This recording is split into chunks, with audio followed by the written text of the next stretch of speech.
Recipe হচ্ছে চিংড়ি মাছের মালাইকারি। এখানে আছে নারকেল কোড়া, এটা কাঁচা লঙ্কা বাটা, চিংড়ি মাছ, আদা বাটা, এখানে আছে এখানে আদা আর জিরা বাটা আছে। এখানে ফোড়নে আছে শুকনো লঙ্কা, তেজপাতা, গরম মশলা, জিরা। নারকেল বাটা হয়ে গেছে, এখান থেকে এবার দুধ বেরোবে নারকেলের।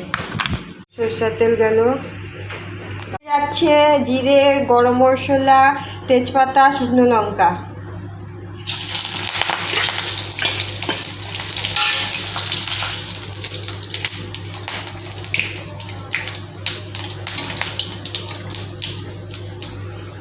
হলুদ নুন মাখানো চিংড়ি মাছ,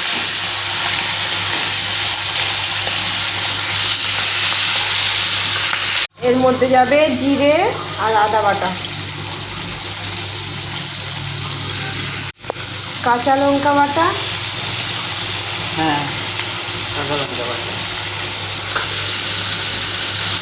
সব দিয়ে একবারে কষিয়ে নিতে হবে।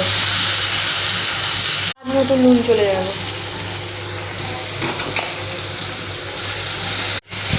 এবার নারকেলে দুধ যাবে। চিংড়ি মাছটা মশলা দিয়ে ভালো করে কষানো হয়ে গেছে, এবার নারকেলের দুধটা যাবে।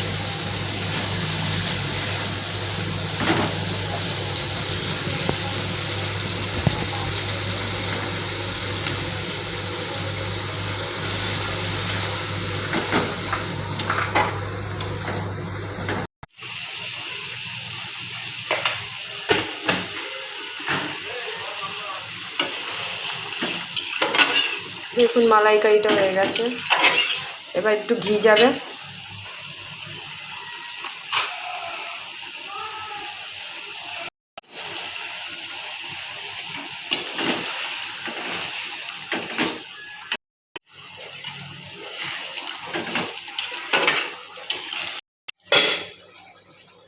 এবার নামানো হবে। দারুণ কালার এসেছে দেখুন।